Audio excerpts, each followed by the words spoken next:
Assalamualaikum warahmatullahi wabarakatuh. Nepangkeun wastapun Fatimah Az-Zahra bade ngadugikeun biantara anu judulna lingkungan. Bismillahirrahmanirrahim. Innal hamdalillah nahmaduhu wa nasta'inuhu wa nastaghfiruh wa na'udzubillahi min shururi anfusina wa min sayyiati a'malina may yahdihillahu fala mudhillalah wa may yudhlilhu fala hadiyalah. Sadaya puji sinareng syukur urang sanggakeun ka Gusti nu murbeng alam, nu maha welas tur maha asih, henteu aya pilih kasih ka sukri anu kumelip di ieu bumi. Rahmat sareng salam mugian didugikeun ka junjungan urang sadaya Kanjeng Nabi Muhammad sallallahu alaihi wasallam, ka para sahabatna, ka kulawargina, sareng ka jalmi-jalmi anu tumut ka matena. Saderek anu dirahmati Allah, urang nyaeta jalmi nu diciptakeun kalawan utek sarta pikiran anu damang.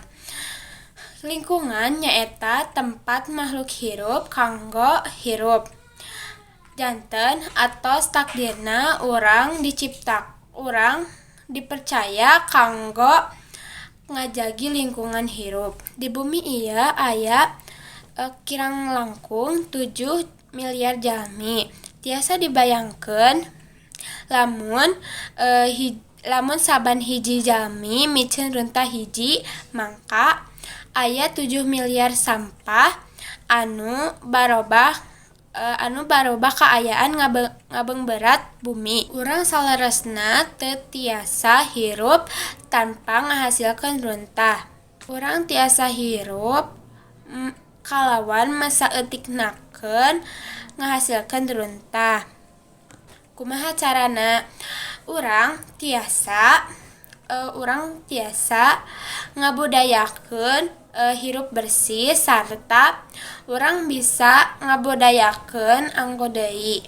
Sabon urang hirup bersih, mangka salira urang damang sarta lingkungan oge damang. Saenggeus bersih-bersih, urang tangtos ngahasilkeun runtah. Contohna lamun ti cai, urang baryogikeun cai sareng tisu. Tah tisu teh bade janten runtah.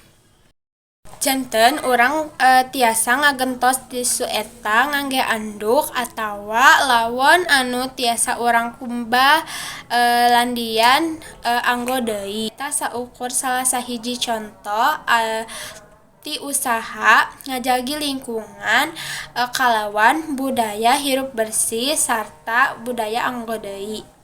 Sakitu anu tiasa abi haturkeun, kakuranganna mohon dihapunten. Sagala kasempurnaan milik Allah. Akhirul kalam. Wassalamualaikum warahmatullahi wabarakatuh. Dadah.